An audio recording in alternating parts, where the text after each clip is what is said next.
Novo Testamento de nosso Senhor Jesus Cristo, livro de Marcos, Evangelho segundo escreveu São Marcos, capítulo de número 2, a partir do versículo 1, vamos todos reverenciar a palavra de Deus, nos colocando de pé, por gentileza.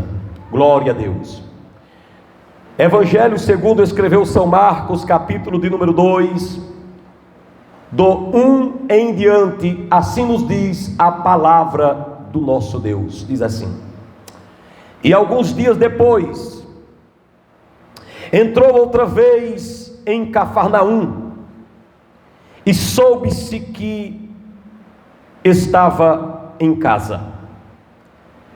E logo se ajuntaram tantos, que nem ainda nos lugares junto à porta eles cabiam, e anunciava-lhes a palavra. E vieram ter com ele, conduzindo um paralítico, trazido por 4, e não podendo aproximar-se dele, por causa da multidão, descobrindo-se-lhe o telhado onde estava, e fazendo um buraco, baixaram o leito em que jazia o paralítico. E Jesus, vendo-lhes a fé, disse ao paralítico: filho, perdoados estão os teus pecados. E estavam ali assentados alguns dos escribas, e arrazoavam em seu coração, dizendo: por que dizes este blasfêmia assim? Quem pode perdoar pecados, senão Deus? E Jesus, conhecendo logo em seu espírito que assim arrazoavam entre si, lhes disse: por que arrazoais sobre estas coisas em vosso coração? Qual é mais fácil? Dizer ao paralítico: estão perdoados os teus pecados, ou dizer-lhe: levanta-te e toma o teu leito e anda? Ora, para que saibais que o Filho do Homem tem na terra poder para perdoar pecados, disse ao paralítico: a ti te digo, levanta-te, toma o teu leito e anda, e vai para a tua casa. E levantou-se, e tomando logo o leito, saiu em presença de todos, de sorte que todos os se admiravam e glorificavam a Deus, dizendo: nunca vimos tal coisa. Quem crê? Quem crê nessa palavra, podem se sentar. Nesta noite do culto da vitória, eu quero trazer uma palavra da parte de Deus, que Deus tem usado para falar muito ao meu coração. O tema da mensagem nesta noite está baseado nesse texto, mas precisamente no primeiro versículo que eu li. Começa dizendo, o texto que eu li: alguns dias depois, entrou outra vez em Cafarnaum, e soube-se que ele estava em casa. Amém. O tema da mensagem nesta noite é: quando Jesus está em casa, o que é que acontece? Glorificado seja Deus. O Senhor Jesus, ele passou por várias cidades, mas existiram 3 lugares importantes para Jesus. Para nascer, Jesus escolheu Belém. Para crescer, ele escolheu Nazaré. E para ministrar, ou para exercer seu ministério, ele escolheu Cafarnaum. Esses 3 ambientes marcaram Jesus. Quando Jesus foi nascer, Deus escolhe Belém, aquela cidade pacata, para crescer Nazaré. Por isso que ele é chamado de Jesus de Nazaré. Não é porque nasceu lá, é porque ele cresceu lá. Agora, para exercer o seu ministério, a base de Jesus era Cafarnaum. Ele viajava e vinha para Cafarnaum. Lá ele tinha uma residência. Há uma polêmica muito grande em que se diz que Jesus não tinha casa, não tinha onde ficar, por causa de uma frase que ele falou para alguém uma hora lá: o filho do homem não tem onde reclinar a cabeça. As raposas têm seus covis, né? Mas o filho do homem não tem onde reclinar a cabeça. Então interpreta-se a partir daquele texto que Jesus não tinha onde morar realmente. Não, o que ele estava querendo dizer ali foi o que Paulo falou: sendo rico se fez pobre, tendo tudo viveu como se nada tivesse. Não é que ele não tinha, ele tinha a casa dele. Aqui diz, soube-se que ele estava em casa, ele estava na casa dele, e era em Cafarnaum. Cafarnaum era em cima do mar, onde havia uma feira de peixes.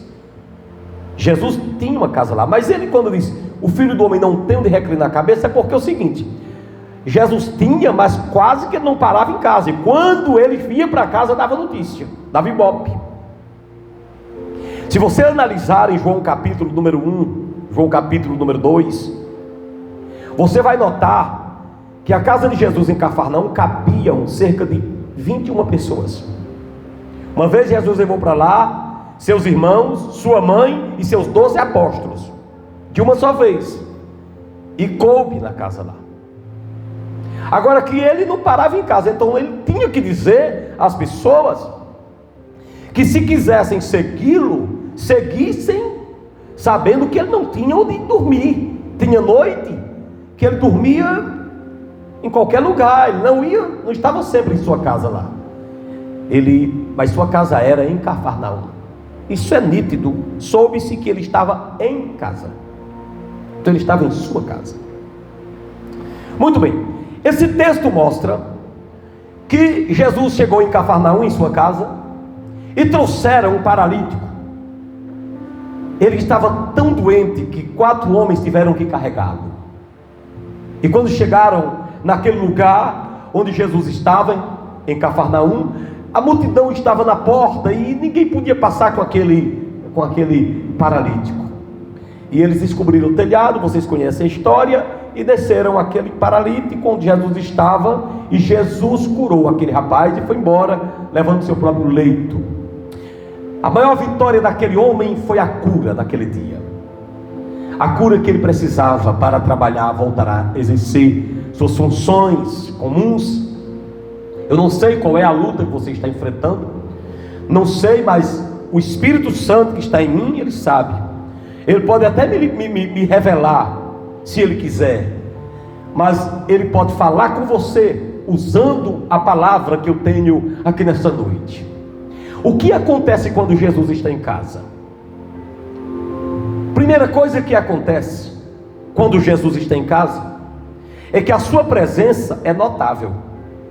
Se você ler o texto, diz que Jesus chegou em Cafarnaum, e o verso 1 diz que soube-se que ele estava em casa. Quando Jesus está em casa, meu filho, a presença dele é notável. É quando Jesus está numa vida. É a mesma coisa de quando Jesus entra numa vida. Você nota. Às vezes a pessoa nem diz, mas você nota que aquela pessoa é diferente. Jesus viajava, mas quando ele chegava em casa, a redondeza toda ficava sabendo. Porque a presença de Jesus era impossível. Jesus chega em casa às escondidas, porque as pessoas não deixavam. A sua fama percorria toda aquela terra de Israel, de Jerusalém, da Judéia ali e de redor de Jerusalém. Soube-se que ele estava em casa. A minha oração a Deus é que Jesus Cristo esteja presente em sua casa hoje, que primeiramente é o seu corpo. Aleluia. Quando você se converte, Deus passa a habitar em você através do seu Espírito. E que se saiba em Brejo Santo, e onde você mora, que Deus está na sua vida. Que se saiba que Ele está na minha vida. Que se saiba que você é a morada de Jesus. Você é o Cafarnaum. Aleluia. Você é Cafarnaum de Deus. Que isso se torne notável para a glória do Senhor. A segunda coisa que eu noto aqui concernente a esse assunto de quando Jesus está em casa é que quando Jesus está em casa, as pessoas se aglomeram na casa. O texto sagrado diz aqui, no verso 2, que se ajuntaram tantas pessoas nas portas ali, que não puderam entrar com o paralítico. A multidão tampava as portas. Quando Jesus está em sua casa, irmãos, as pessoas sentem de irem para a casa dele, porque Jesus é como um imã. Ora, se um homem e uma mulher cheios do Espírito Santo já atraem, imagina o próprio Espírito em Jesus, o próprio Jesus. E a presença de Jesus é tão importante quando ele está em casa, quando ele está no ambiente, que só o fato de Jesus Cristo ter nascido nas terras de Israel, quem é o cristão que não tem vontade de ir lá, pisar onde ele pisou, andar por onde ele andou? Eu fico imaginando a alegria, a emoção que é entrar no túmulo onde Jesus foi sepultado, está no Monte das Oliveiras, onde Jesus orou. Existe um canal na internet que eu vou recomendar para todos vocês, um canal de uma irmã, o nome dela é Aline, Israel com Aline, é esse canal. Essa irmã mora em Israel, ela é casada com um judeu, ela mora em Jerusalém. Ela é muito simples. O trabalho dela é documentar as terras de Israel. Vai lá na internet e você vai ver ela mostrando tudo. Recentemente ela postou as cidades de Corazim e Cafarnaum, aquelas cidades que Jesus amaldiçoou. Ela foi lá e mostrar as ruínas. Ninguém nunca conseguiu mais erguer aquelas cidades. Estão as ruínas onde Jesus chegou e amaldiçoou as duas. As cidades estão só as ruínas lá. Ela foi morar lá, a vida dela, o ministério dela é esse: postar na internet onde foi a casa de Caifás, a casa de Pilatos, onde Jesus foi crucificado, onde Jesus foi açoitado, de frente ao Calvário, onde Jesus foi crucificado. Ainda existe aquela aparência de uma caveira naquela rocha. Por isso que era chamado de Monte Caveira, porque a pedra parecia uma caveira. E ali perto, ali encostado naquele monte hoje, onde Jesus foi crucificado, existe uma rodoviária, que era exatamente a rota principal na época de Jesus. Jesus foi crucificado ali, onde passava muita gente para servir de exemplo, para ninguém querer transgredir. Então todo mundo quer saber a notícia de Israel. Os olhares do mundo estão voltados para Israel, porque ali passou um homem. Aleluia. A mesma coisa é hoje, meu irmão. Quando esse homem está em nossa vida, os olhares das pessoas estão em nós. O texto sagrado diz que as pessoas se aglomeravam em Cafarnaum, de frente à casa de Cristo e dentro dela, porque Jesus estava ali. Quando Jesus está, meu irmão, as pessoas se sentem bem em ir. Fico a imaginar, irmãos, isso hoje se repete. Isso se repete. Que Deus abençoe essa obra e a obra de Deus na face da terra, para que as pessoas continuem se aglomerando dentro das igrejas, ou que seja debaixo de uma árvore, onde Jesus esteja sendo invocado, e se aglomerem para buscar o seu nome. Você está aqui por causa que Jesus está na casa? Então digam comigo: estou aqui porque Jesus está na casa. O texto sagrado diz aqui também para nós, no verso 2, que quando Jesus está em casa, a palavra de Deus é ensinada. O versículo 2 termina dizendo que a multidão estava na porta e Jesus Cristo anunciava-lhes a palavra. Está aí, irmão. Quando Jesus está numa casa, a palavra é priorizada. Eu acho interessante aqui um princípio que tem. Quantas pessoas não tinham doentes ali? Inclusive aquele paralítico doido para ser curado. Para que Jesus não curou ele primeiro? Eu acho muito interessante essa lição aqui na casa de Jesus, porque Jesus estava vindo de uma viagem. Eita Deus! Ele tinha percorrido muitas terras ali da Judeia, estava cansado certamente. E ele chega em casa, ele poderia liberar aquele povo de uma vez, dizendo que tiver curado, receba a cura, vai embora. Paralítico vai embora, cego enxergue, que eu vou dormir. Ele tinha poder para isso, mas ele disse: não, antes de eu curar, eu vou pregar. Irmãos, a prioridade de Cristo aqui foi pregar. Quando Jesus está em casa, a palavra dele é priorizada. Nós temos que orar, irmãos, pela obra de Deus, para a obra de Deus, nunca se afastar disso, da doutrina, do ensinamento, da pregação. Aqui diz que Jesus viu aquela multidão na porta, ele sabia que a maioria que foi ali não estava nem interessada em ouvir a palavra, queria uma cura, queria enxergar, queria andar. Mas Jesus entendeu que era melhor pregar do que curar. Ele curou depois, mas a primeira coisa que ele fez foi anunciar a palavra, porque através do ensinamento da palavra a fé surge. E Jesus pode curar qualquer pessoa que não tenha fé, mas a regra dele é estimular a fé. Jesus curou muitas pessoas que não tinham fé, mas quando ele curava alguém que tinha fé, ele elogiava a fé, dizia: quão grande é a tua fé. Então, quando Jesus está em casa, a igreja de Deus, o pastor, o pregador, que ama a Deus, ama a palavra, e ele há de se preparar mais para pregar do que para declarar qualquer vitória.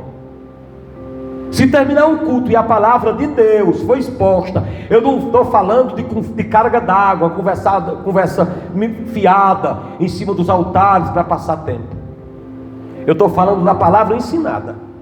Qualquer ministro do evangelho, qualquer pregador, por mais que existam problemas nesse mundo, qualquer homem comprometido com Deus, a primeira coisa que ele pensa é em pregar a palavra no altar de Deus. Porque se a palavra de Deus for pregada com entendimento e com sinceridade, pode deixar que por si só ela realiza, aleluia, o que tem de ser realizado. Então, quando Jesus está em casa, a palavra ensinada, diz aqui que ele anunciava a palavra. O texto podia dizer aqui: Jesus estava em casa e ele curou logo. Não, Jesus estava em casa e ele ensinou a palavra, mostrando para nós hoje que a prioridade desse altar é abrir esse livro e pregar a palavra. Quem entendeu, diga amém. Diga como o salmista disse: ó, como eu amo tua palavra. Diga comigo: ó Senhor, como eu amo a tua palavra. Glorificado seja Deus. Quando Jesus está em casa, esse texto mostra em quarto lugar, quando Jesus está em casa, existe amor ao próximo. Onde é que eu vejo isso? O texto sagrado diz aqui, no versículo 3, que vieram conduzindo a Jesus um paralítico. Foi conduzido um paralítico a Jesus carregado por 4. Quem é que vai carregar um peso desse tamanho se não tiver amor? Amor ao próximo. Se Jesus está entre nós, irmãos, ele há de colocar amor em nosso coração, uns pelos outros. O amor tem que existir, uns pelos outros. Às vezes nós pensamos que a igreja é só um lugar de reunirmos-nos, mas que isso não é observado nas escrituras. Jesus estava ali, aqueles 4 homens vieram carregando aquele homem que não podia ir. E bom, amor ao próximo se manifesta quando eu faço por alguém o que aquela pessoa não pode fazer. Cuidado para você não estar pensando que está fazendo caridade quando você faz por alguém o que essa pessoa pode fazer com facilidade. Eu não estou falando que é errado fazer uma cortesia. Eu não estou falando que é errado você ter um momento de lazer, chamar até pessoas mais importantes que você considere do que você, mas abastecidas financeiramente. Não estou dizendo que isso não seja bom, gera comunhão, gera tanta coisa boa, mas caridade é diferente. A caridade é quando você faz por quem precisa, de fato. E quem precisa, esse paralítico não podia andar, por isso que carregaram ele. Eu duvidavam que carregassem esse homem se ele pudesse andar, pelo menos com a muleta. Iam ajudá-lo, iam dizer onde Jesus estava, iam acompanhando de lado, alguém fazendo companhia, mas não iam carregá-lo. Não carregue quem pode andar, cuidado. Carregaram um paralítico. Irmão, eu te aconselho, não carregue quem não é paralítico. Muitas vezes nós pegamos peso à toa. Muitas vezes nós pegamos uma tarefa que não é nossa. A palavra de Deus diz assim no livro de Gálatas, que você deve ajudar as pessoas a carregarem suas cargas. Mas Paulo disse também no mesmo texto, que cada um deve levar seu próprio fardo. Fardo é um bornar que você coloca de lado, tipo uma bolsazinha. Você pode, eu posso carregar. Agora carga é outra coisa. Carga é uma coisa mais pesada. A pessoa não pode carregar só. Segundo o texto bíblico, nós ajudamos as pessoas a carregarem a carga, mas o fardo, o bornazinho, se eu precisar de alguém para carregar, eu estou explorando alguém. Tome muito cuidado com isso. Abre os olhos e lê a palavra de Deus voltado para o céu. Esse homem era paralítico, precisava ser carregado por 4. Pedir para um homem desse caminhar era ser imbecil e ser estúpido. Tem muitos servos de Deus que muitas vezes até zombam de pessoas que necessitam. Irmão, tem pessoas que tem que repetir uma roupa toda semana, ele não tem outra. E se nós ignorarmos isso, nós somos imbecis. Se nós atirarmos pedras, zombarmos de quem não anda, porque não está andando, paralítico não pode andar. Paralítico ele só move com o pensamento, mas o corpo não acompanha. Esse homem aqui, ele tinha as mãos boas, talvez, mas as pernas não andavam.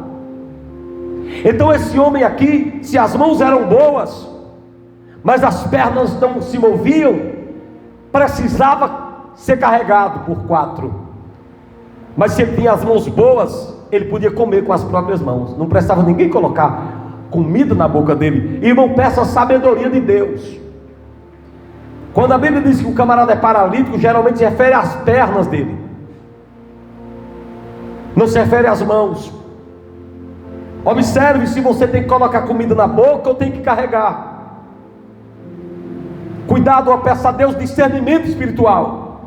Se você tem amor ao próximo, você jamais vai exigir que o paralítico ande.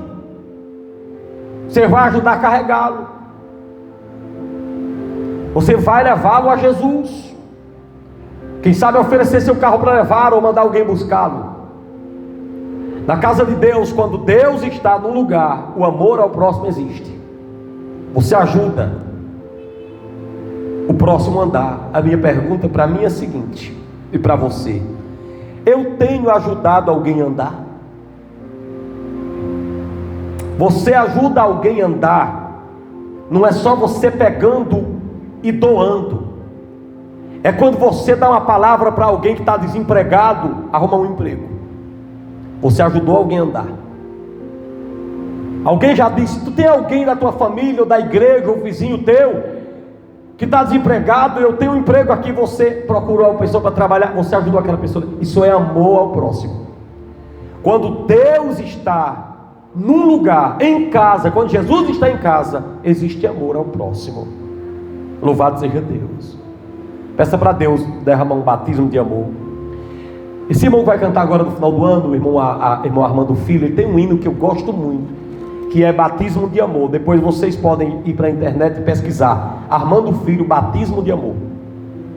Eu já ouvi tanto esse hino, tanto, o batismo de amor, ou seja, que nós possamos amar realmente uns aos outros. Bendito seja o Senhor. Domingo pela manhã, quem estava aqui, escutei uma mensagem sobre o crente piedoso, o homem de piedade. O que é um homem piedoso? O que é um crente piedoso?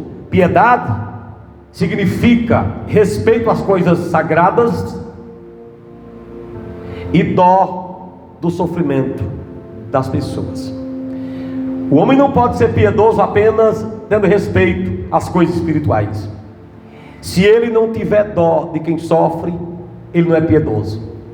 Também, se ele só tiver dó de quem sofre e não tiver respeito pelas coisas espirituais, ele não é piedoso. Tome cuidado com isso. Isso é muito sério.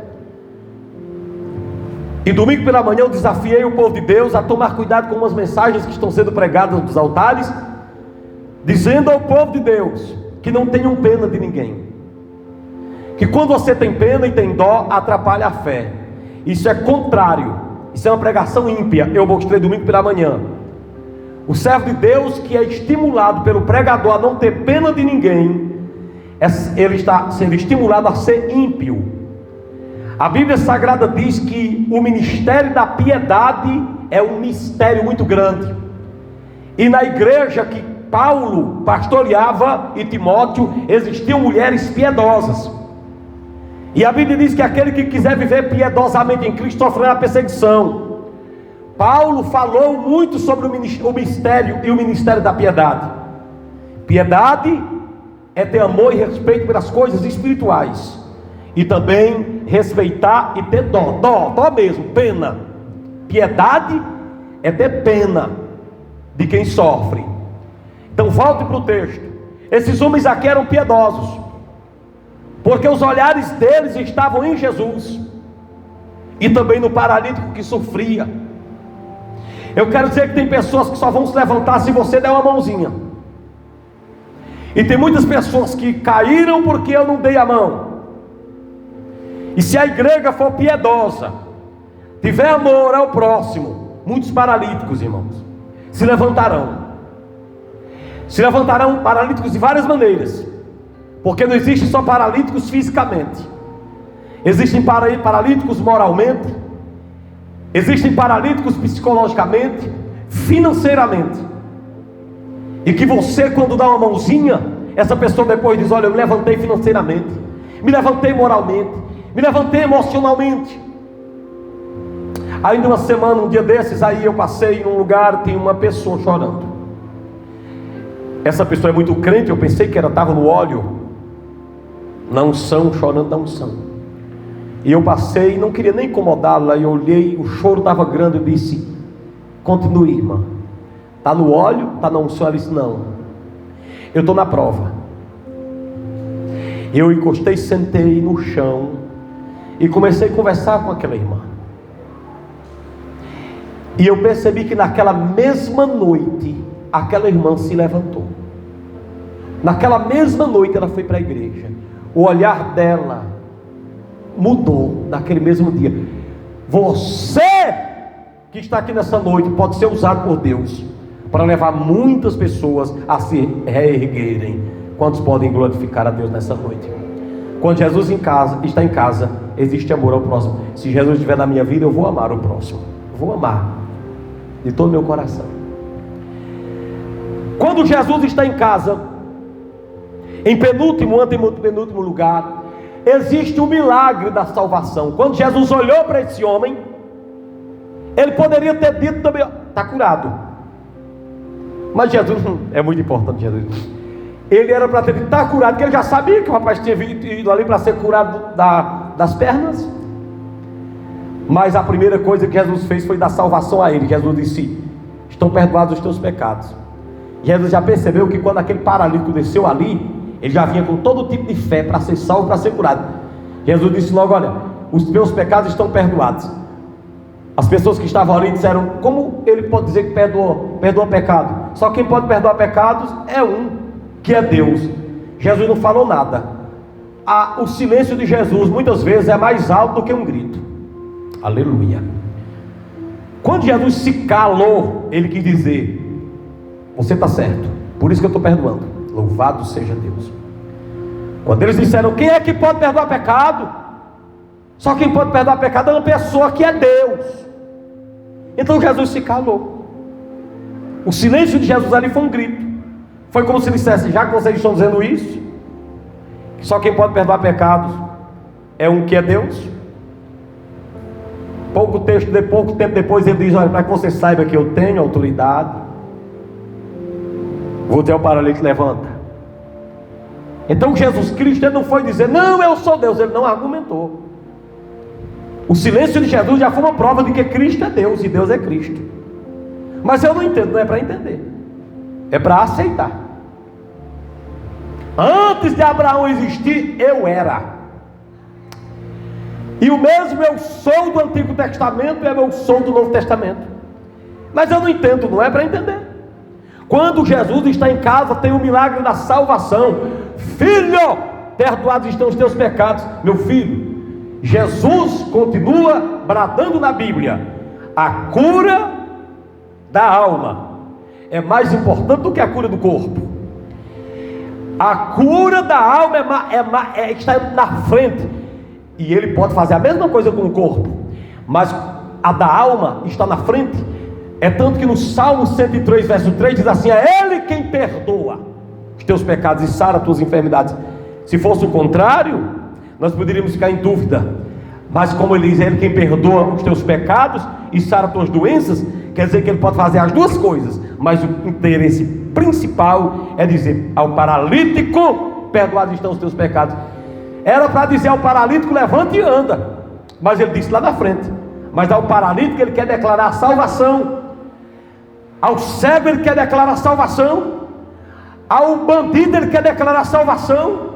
Antes de resolver qualquer coisa na minha vida, Ele quer resolver no mundo espiritual. Porque de que vale o homem ganhar o mundo inteiro se ele perder sua salvação? Do que vale esse homem ser curado, ser ressuscitado, ter emprego, ter tudo na terra e morrer para o inferno? Viu aquele homem cheio de vitória, cheio de bênçãos, que disse assim: esse ano eu plantei muito, preste atenção, é muito sério isso aqui. Meus celeiros têm que ser aumentados, minha roça vai dar muito, eu vou levantar outros celeiros e vou deitar e vou dizer: minha alma, agora tu tens muito em depósito, agora coma, beba e regala-te. O homem estava cheio de vitória, mas não tinha maior. Aleluia, Jesus, pela vitória em Cristo, pela salvação. Jesus olhou para aquele homem que disse que tinha isso, tinha aquilo, mas não disse que tinha vida eterna. Jesus disse assim: louco, olha aí, tinha tudo, tinha toda a prosperidade do mundo. Louco, essa noite vão pedir tua alma. E o que tu tens preparado, para quem será? Do que vale o homem ganhar o mundo inteiro e perder sua salvação, sua alma? Do que vale esse celeiro cheio de coisas? Do que vale o dinheiro no banco? Do que vale a cura, até mesmo a cura do corpo? Do que vale a ressurreição? Do que vale uma vida pomposa se perder a alma? Então veja bem que a preocupação de Jesus, antes de tudo, é a alma, é o espírito, e depois a nossa vida material. Existe uma ordem com isso. A ordem primordial de Deus, primeiramente, é a vida espiritual. Disse ao paralítico, versículo 5, Jesus, vendo-lhes a fé, disse ao paralítico, eu esperava que ele dissesse logo assim: está curado. Eita bagaçalha.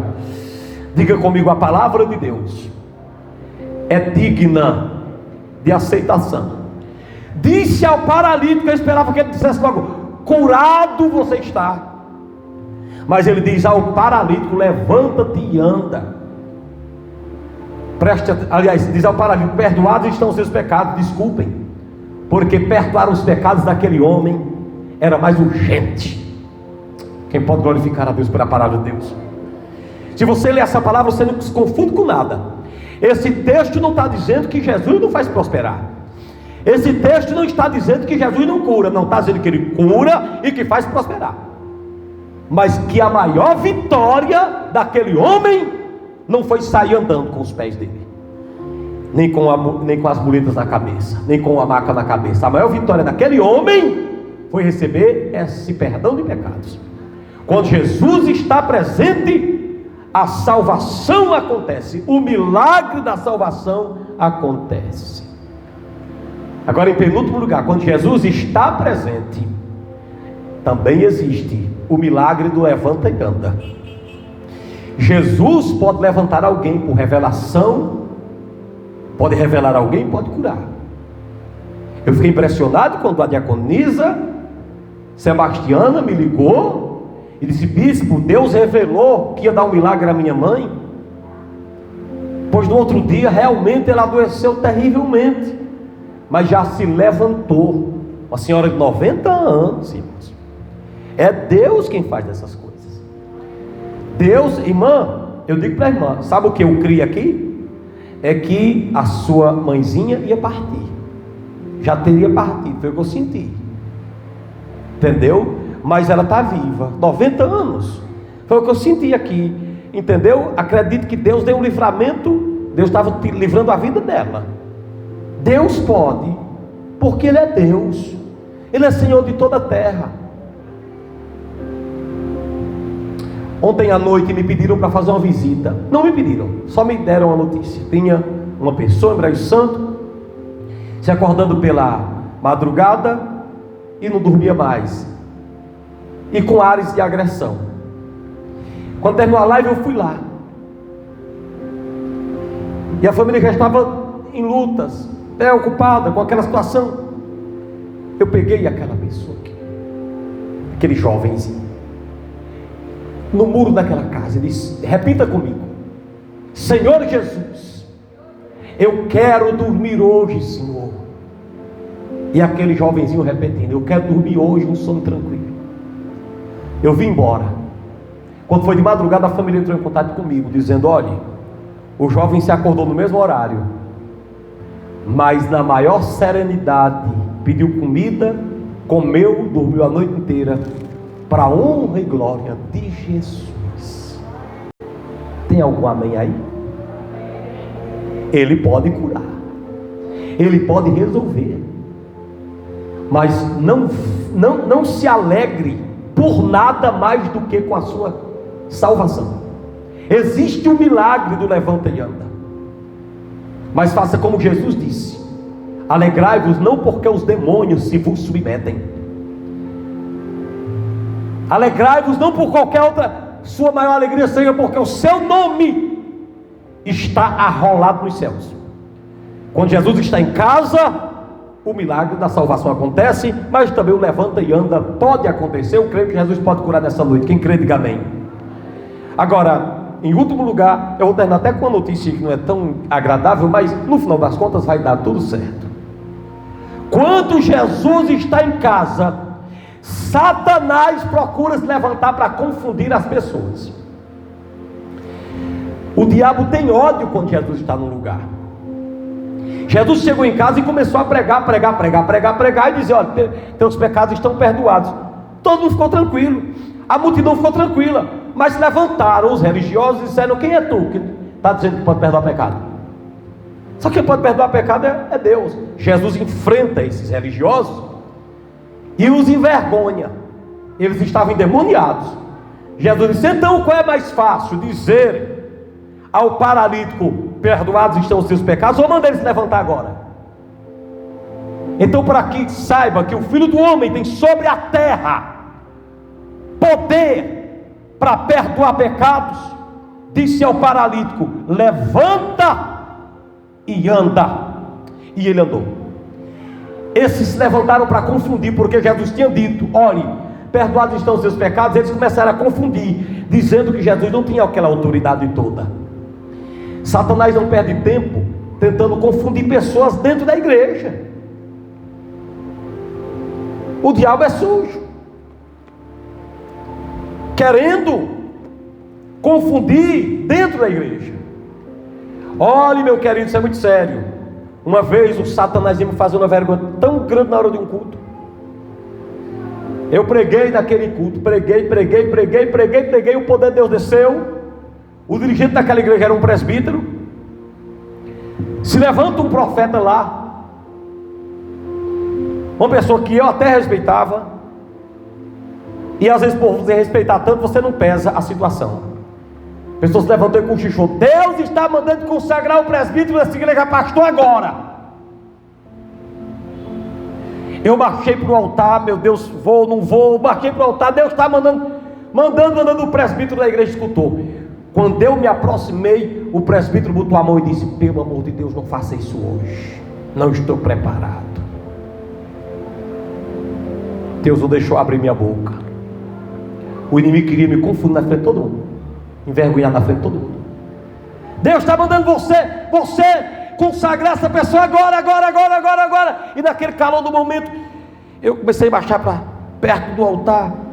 Ainda bem que aquele rapaz ouviu, a não ser que Deus tivesse me revelado tudo, me dado o dom do discernimento, ou colocado esse dom em ação, antes de eu chegar naquele rapaz, quem sabe eu tivesse passado a maior vergonha, que aquele rapaz não aceitava. Ele me disse depois: bispo, eu vi, não era de Deus, eu não estou preparado, eu não vou aceitar uma unção que eu não estou preparado. E aí imaginou como o diabo é confuso? Confunde as pessoas, o espírito da confusão. Eu quero dizer nessa noite aqui, meu filho, quando você vem para a igreja, fique ligado, porque o diabo gosta de confundir, de atrapalhar o culto, para você não ouvir a mensagem. Eu termino recordando um caso que aconteceu aqui na Bahia.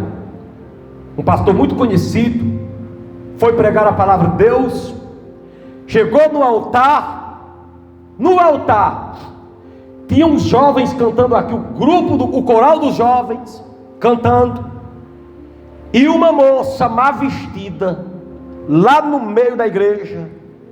O pastor, todo mundo orando, e o pastor sentiu o preletor de abrir os olhos. Na hora do coral cantando, aquela moça lá no meio do auditório pegava aqui, fazia isso, ó. Aí pegava, fechava o beijo na mão e jogava lá para um jovem que estava cantando no meio do coral. O besta olhava para um canto, olhava para outro, fazia, botava aqui. Ela continuava e botava aqui. Quando terminou o culto, o pastor estava do lado de fora, vendendo os CDs, desse tempo era CD, e viu quando alguém passou atrás dele. Uma irmã dizia: tu viu que mensagem? Como Deus falou, eita glória, Deus falou comigo. O pastor preletor escutou, eita, graças a Deus. Aí viu quando alguém disse: pois eu não senti nada. O diabo é sujo. Eu não senti nada não. O diabo é sujo? E disse: irmão, aquilo me gelou as costas. Quando eu olhei, pois não era ela. E quando eu olhei para ela, eu mirei no rosto dela. Quando ela olhou para mim e disse: eu não senti nada mesmo não, na minha cara. Ele disse que orou à noite. Jesus manda aquela endemoniada para o culto amanhã bem cedo, que amanhã bem cedo eu vou pregar, e se consagrou à noite. Quando foi no outro dia, ele chegou no culto, começou a pregar, lá vem ela entrando do mesmo jeito pelo corredor para se apresentar. Sentou na 8ª cadeira. Quando ele começou a pregar, ele disse: venha cá. Antes de chamar, ele disse: pastor, vou orar por aquela mulher e ela vai se manifestar aqui, viu? Deus me revelou. O pastor disse: não, tu é doido, não faz assim não. Essa mulher se converteu. Olha, ela já veio batizada com o Espírito Santo. Antes de se converter, ela já era batizada com o Espírito Santo. Sabe onde? Ele disse onde foi batizada. Disse: não, irmão, é o demônio. Chamou ela para frente, colocou a mão na cabeça, mandou o demônio embora, se manifestou, queria quebrar a cadeira dentro da igreja. Aí, pastor, qual era o espírito que estava nela? O diabo é sujo, gosta de atrapalhar culto. Mas nessa noite eu quero dizer para você, meu irmão, Jesus está aqui, Jesus está em casa, e nós vamos orar agora, e o poder de Deus se manifestará. E o que você veio buscar aqui, você vai levar nesse culto da vitória. Se você crê nessa palavra, diga: eu creio. Mais forte: eu creio. Então vamos orar agora. Fique